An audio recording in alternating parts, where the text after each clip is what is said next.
Hello, everyone, and here playing Farming Simulator 22, and welcome back to Westbridge Hills. Since last episode, we finished up the planting on field 17, and we fast forwarded time a couple of days here. Both 16 and 17 have corn in them, and they are ready to harvest. So, yeah, I don't know, we'll just, maybe we'll go do some planting or cultivating. No, we are going to go harvesting here this episode. I've got the Case 7150 here with our Case IH 8-row head here, our 4408 head.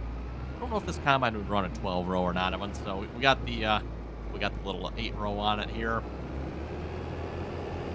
I don't think I've ever used this head before in the game that I recall. It's possible I haven't, but I don't recall having used this head before. I don't know if have I used the combine before? That is a good question. I don't know if I've ever even used the 7150 combine before. That is another excellent question. So anyway, we're harvesting corn, Evan. Get ourselves lined up here with some GPS here. And let's do, what do we want to do here? We want 90 degrees, I think, on a width. As I've said before, when it comes to GPS, Evan, typically, it depends on the map a little bit, right? But usually you set up a 0 degree and a 90 degree. And most of the time that will cover you for like everything you need for the map. Now, I've got different angles, stuff like that on the field, then maybe you might need some additional ones, but generally speaking, this will get the job done.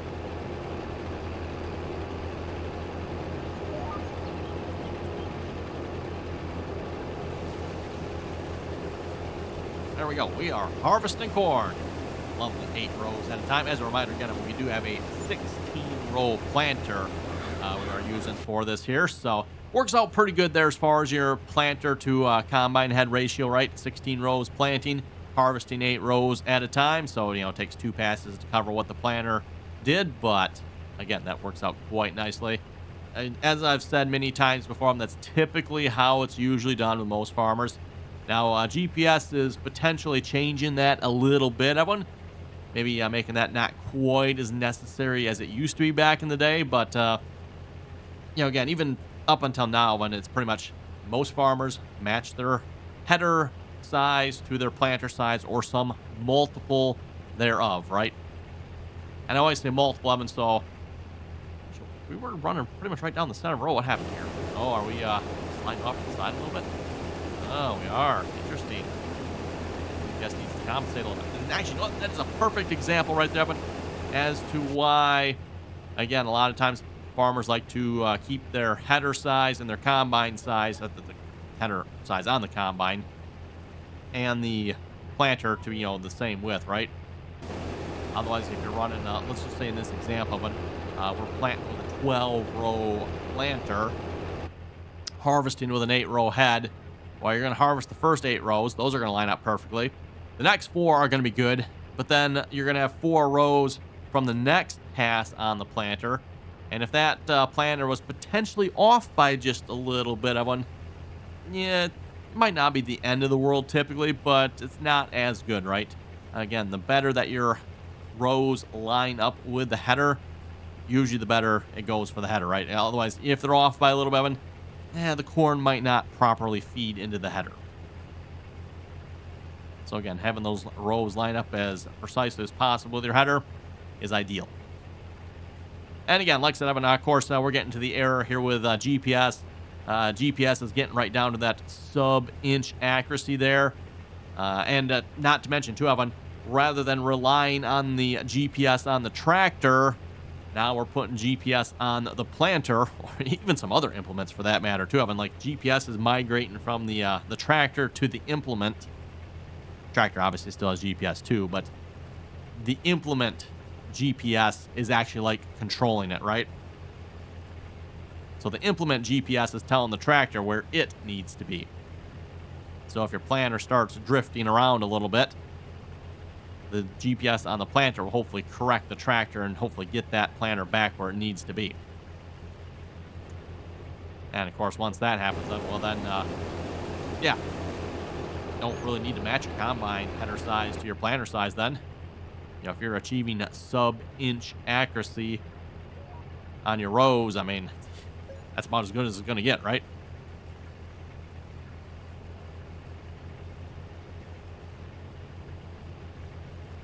Oh, let's see. Looks like we're about half full here already. Corn, of course, that one is a higher yielding crop here in the game. So we'll probably be unloading fairly frequently here, I would imagine. Oh, you know what? I just happened to look. We got $125,000 at the moment. I never did check our flour here. Okay, so we still got about 500 bushels of processing left to go here yet. Still producing the flour yet. That's good from the last wheat harvest. It's nice to see, too, Evan, that, like, from the wheat harvest to the corn harvest here, we didn't fully process everything that was at the flour mill. So we're now, producing enough crop here at this point that we're getting somewhat of a continuous income here. And again, when it comes to the corn oven, I plan to take this to the flour mill, I guess. We're just going to make corn flour with it. 150 makes 160, huh? So wheat there, 150 wheat makes only 120 flour. With corn, 150 corn makes 160 flour. 140, 158. Wow, barley's like really bad. 150 to 113, huh? Looks like soybeans is probably your best bet there. 140. Oh, watch where we're going here. Whoops. Driving in the neighbor's land. Nothing to see there. Speaking of the neighbor's land, by the way, Evan, I was thinking maybe purchasing another field here as well. Again, I do want to still maybe look into doing something production-wise here yet. I mean, maybe whatever the next production should be. But I would also like to maybe look into another field as well.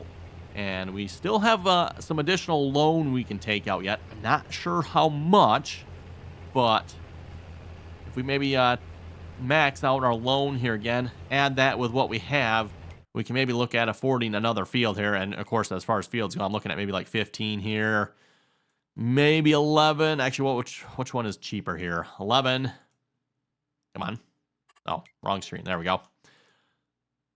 That is going to cost us $882,000. Okay, so field 9 is cheaper, and I'd probably, to be honest, prefer field 9 here. Just more of a rectangular square field here. Nothing probably wrong with 20, but number 15, a nice long straight field. About as easy as it gets, right, everyone? Oh, 86%, huh? Probably should look at getting the trailers over here fairly soon. For those who've seen the last episode, by the way, we finally picked up another tractor here for the farm. And we finally got some green on the farm, too, Evan. I mean, come on, you folks expected something different?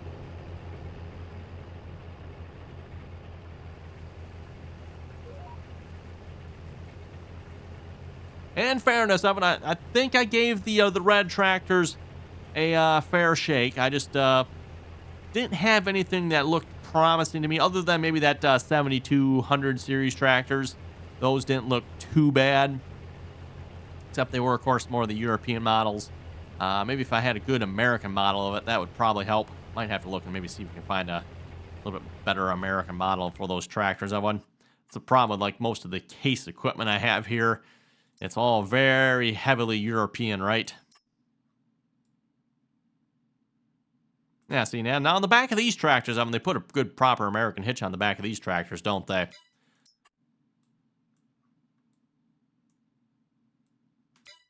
I don't think the Magnum does it? Now, Magnum has that silly European hitch yet. And if we scroll over to, yeah, these are mods, so I'm sure they'll be, these are going to be like American style. Puma, that actually has a weight bracket. I think that's more of the European weight bracket, but still, it's got weights instead of a front 3-point. But yeah, unfortunately, these are like all kind of European, right? I guess we could change that out for weight. Wouldn't be so bad. Might have to look at getting one of those tractors here yet at some point. I know, gasp. Talking about buying a red tractor. I don't know. I'll just have to go check myself in, everyone. Clearly not feeling well. You know what? Actually, well, no way. Let's, Magnum, good-sized tractor for pulling the trailers, but we probably don't need a tractor quite that big. I think that's a good job for the 8410 here. I would say, like, this is the perfect-sized tractor here for this job. Oh, speaking of a perfect-sized tractor for the job, everyone, We are harvesting corn, and with corn, we have to plow the field. Oh, I guess we don't have to, but we should plow the field. Again, I do have plowing turned on, so.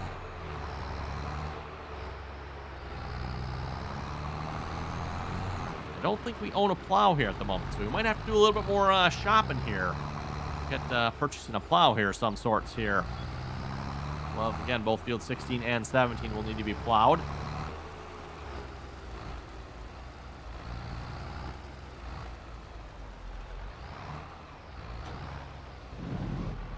For those of you who like to do maybe more of the minimal tillage, by the way, you can, of course, have turn that option off. Personally, I like doing a little bit of tillage in the game, so usually I turn that option on. Just gives you the little bit of excuse you need to do some plowing, like I said before.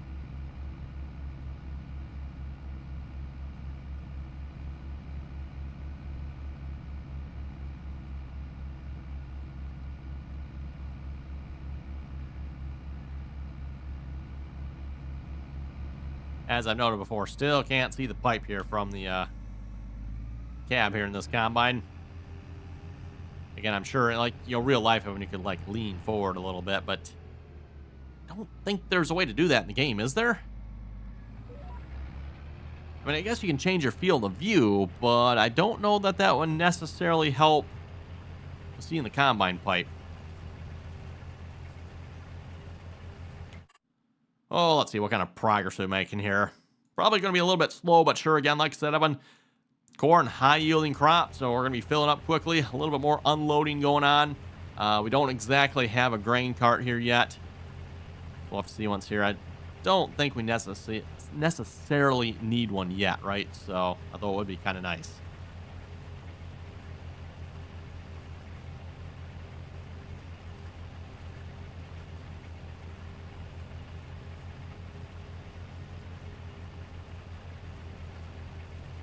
And just a reminder here, if you haven't already clicked that subscribe button, don't forget to do so. Always very much appreciated. And of course, if you like the video, don't forget to give it a thumbs up here as well.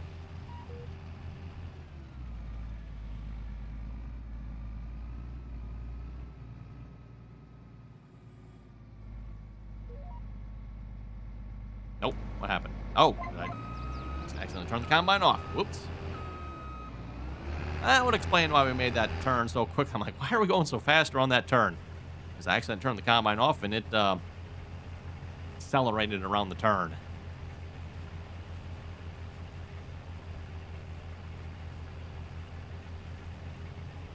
Harvesting at a nice 6 miles per hour here.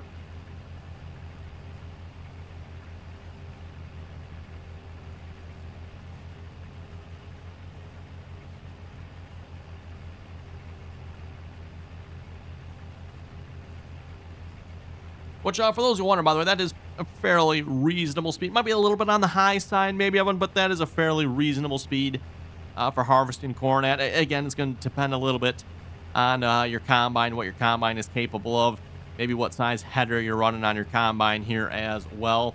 As I said, Evan, you could probably put a bigger header on this combine. You would probably just have to run slower then. So kind of a bit of a trade-off there, Evan. Put a little bit smaller head on it, or maybe you should say more appropriately sized head on it, run at speed, or just maybe throw a bigger head, throw a nice, throw a 16 row head on this combine. I mean, probably have to go like 2 miles an hour. Certainly probably can do it, but you have to go really slow.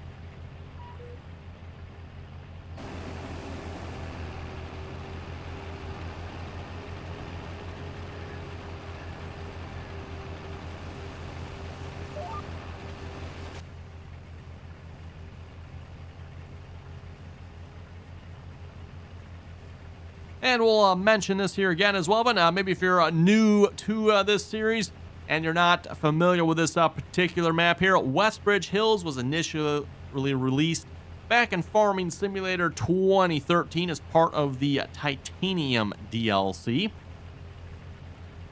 And that's been just a little over 10 years ago now, So over 10 years ago, this map was released, and it's been fun talking with some of you folks that have actually been playing on this map here as well. Both here in 2013 and in 22. I know some of you folks have mentioned you've been enjoying playing on this map here in 22 as well. This map can, of course, be downloaded on the official Farming Simulator mod hub. And I do have a link down below for it as well. Again, we can just download it right from in the game. So, right on the official Farming Simulator mod hub.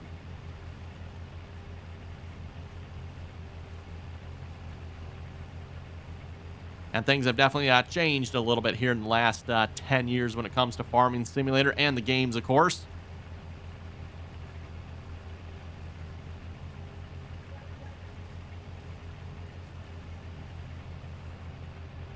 I don't know about you folks. I'm kind of tempted to see if I can get my copy of Farming Simulator 2013 to work and get the Titanium DLC to go with it. If you folks would be interested in that, let me know. And I'm not like talking doing a series on it. Maybe just like one video or something.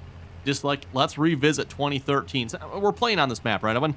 So yeah, if you folks would be interested in seeing that, let me know. Maybe we can just do like a one episode revisit here. And yeah, it's just the good old Farming Simulator 2013 Titanium DLC days, right? Westbridge Hills.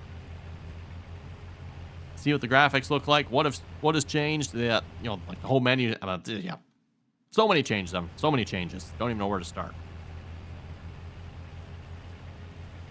And I would say hopefully most of them for the better. Although, yeah, there's definitely some things here in 22 of them that I think should be changed. It's actually funny we talk about this here, Evan. We were discussing this here on the live stream here last week.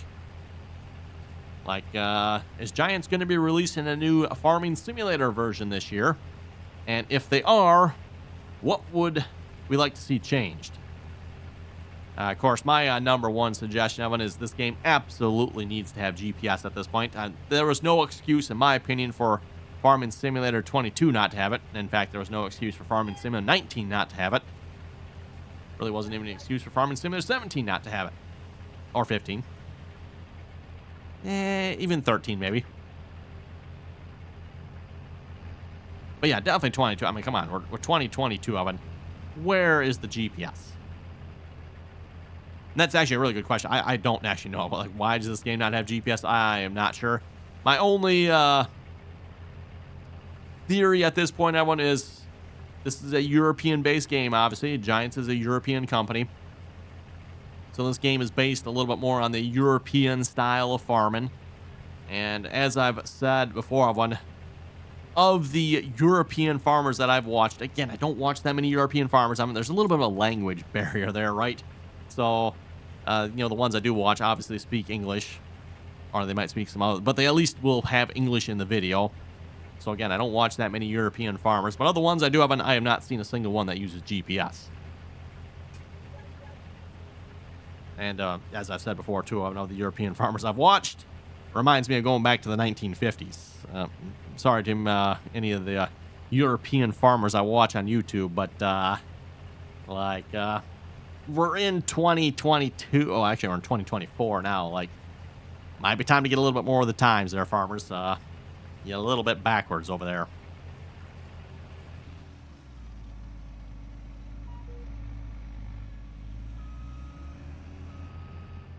They also seem to like to overcomplicate their machinery by a factor of 10 if possible as well. Again, as I said before, when you look at into the European farm machinery versus the American farm machinery, it's like, whoa. Okay, we're in the right spot. I have no... Oh, it started to unload. Yeah, I'm going to have to go. Nope. Further away, Evan. Can't see the pipe, so, like, how are you supposed to know?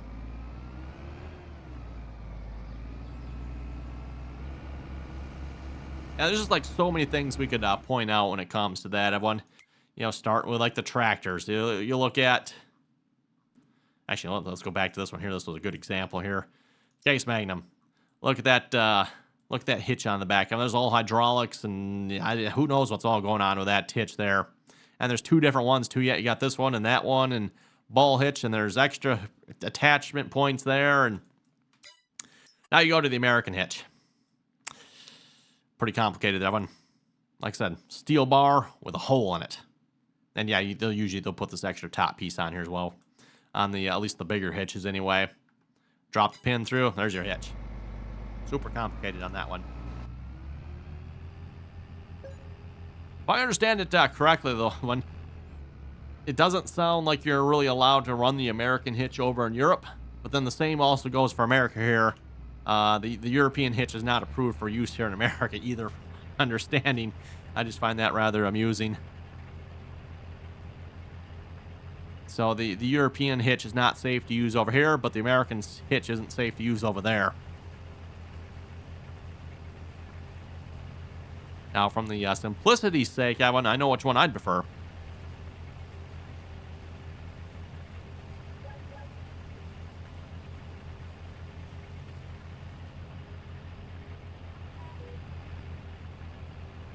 Oh, what are we going to be? About half done here this episode, looks like.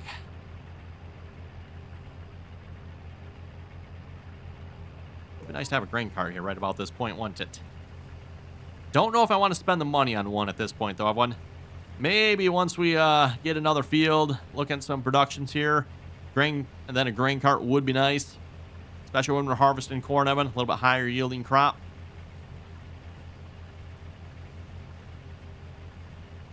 Anyway, let's head over to the comment section here a moment. See what you folks had to say here for our last episode. And as a reminder, I always enjoy reading all you folks' comments. So, if you got something to say, throw it down below. Even if it's just hi.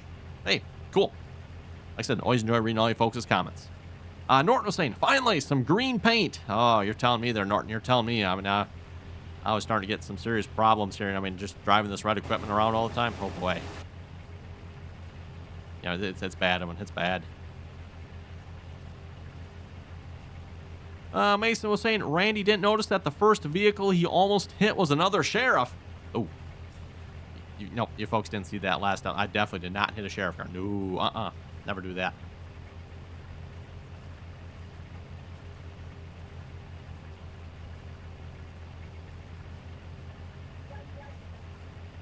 Hetro was saying, good video. I hope you find a map to use the older tractors on, like the Brown and the Moline. Old school farming series would be cool. Try an oil factory. There is a good placeable if there are none on the map.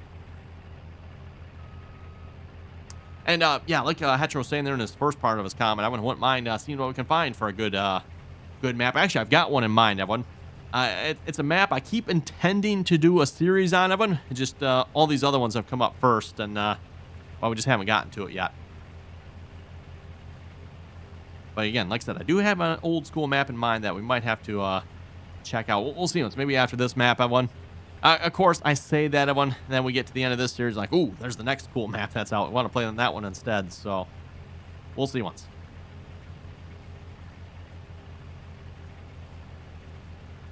Niall was saying, nice to see you play with the red equipment. Ugh. If you say so. I think the saying goes like this. If it ain't red, leave it in the shed. No, that doesn't quite sound right. If it's red, leave it in the shed.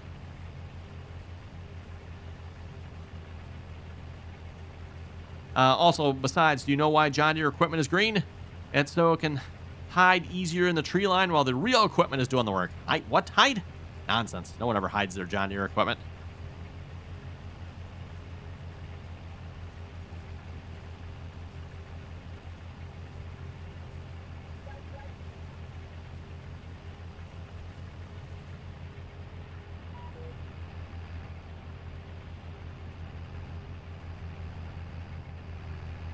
At least this combine isn't too noisy from inside the cab here. Not going to complain about that. It's actually probably one of the nice things about a lot of the newer combines nowadays, right, Evan? The equipment manufacturers are really working on some of that operator comfort nowadays, especially for the operators that are spending longer and longer hours inside of the equipment. Back in the day, Evan, when it came to the farmers, the sun went up, the sun came down. Well, from sun up to sundown, that's when most of the farmers did the work, right? And especially in the spring and fall time, those hours, 12 hours at the absolute most, probably, right? Well, nowadays, obviously, farmers are running longer. Sometimes, you're running 12, 14, 16 plus hours in a piece of equipment. Yeah, you start spending, 16 hours in a cab like this. Oh, boy. Having a little bit of comfort is definitely kind of almost a necessity, one would say. So keeping the equipment itself down as far as the noise goes, having a really good seat, having a fairly ergonomical layout as far as your controls go, all that really makes a difference if you're running those long hours. Compared to the equipment back in the day, I'm thinking like some of the older tractors where they just had the steel pan for a seat and that U-shaped. That was your not really even called a spring, your seat suspension, I guess, if you will. Your seat suspension back in the day was just a U-shaped spring steel, and you put a steel pan on that, and that's your seat, right, Evan? Yeah, how do you like farming on that one for 12 hours, 16 hours? In the obviously out in the elements too, of course, right, Evan? I mean, no cab on this, so no heat, air conditioning, radio, no air ride, massage, heated and cooled seat. Yeah, none of that stuff. Anyway, continuing on with the comments here. Christopher was saying, good video as always. Keep it up. Hey, thank you very much for that. Mason was saying, as your production manager, that's what you get for buying a red planter. Shame on you. You're fired and take your junk with you. Should have bought a Kinsey planter. You better save up money for that sugarcane harvester, and the factory for that. The food factory is probably dog food. Oh boy, yep, could be. Hetero saying you could try filling the planter with it unfolded. He also says good video. Thank you very much for that again. Hetero saying, now in Farming Simulator 22, after one field use with 1 hour runtime, your paint is wore out. Very uncool. Oh, that is a good point. That is some things that should, again, going back to that discussion we had a few moments ago, and things that should change. Giants really needs to maybe work on some of that stuff, like the wearing out and the economics of things. And yeah, Giants could definitely use some help in that department. As we've discussed before, Evan, buying your seed in bulk costs you 5 times as much as it does just buying it by the bag. I don't know where Giants got their economic lessons, but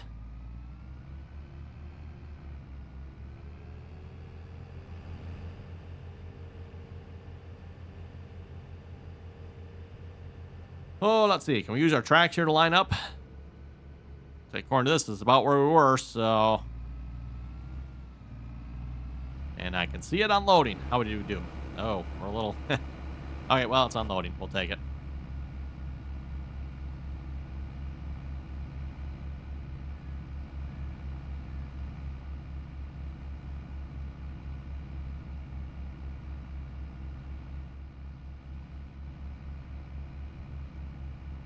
Oh, that must be. I was saying, what is that little hole up there? That's probably a light, I bet. Nope. Light that actually never comes on, from what I can tell.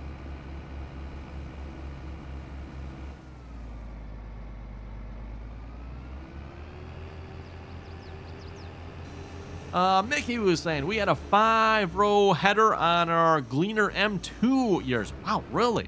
5-row corn header. That is just weird. I have never seen a 5-row, I don't think. Everyone. Just seems like such a weird number, like 5 rows. And again, going back to that discussion we had earlier too, I'm like, again, most farmers like to match their header size to their planter size. So what size planter were you running with that? Also, there's a stalk of corn there. Huh. Just one random stalk of corn. We'll make our field quality manager proud. We'll harvest it.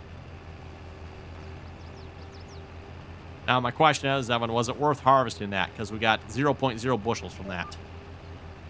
Was it worth it harvesting it? Nope. Except we were right there, so it wasn't really out of the way. And we saved our field quality manager from the aneurysm he was about to have. Okay, anyway, with that being said, it is about time to wrap it up here this episode. So with that, you folks have any comments and or questions, be sure to leave them down below. And as always, Evan, thanks for watching. Until next time.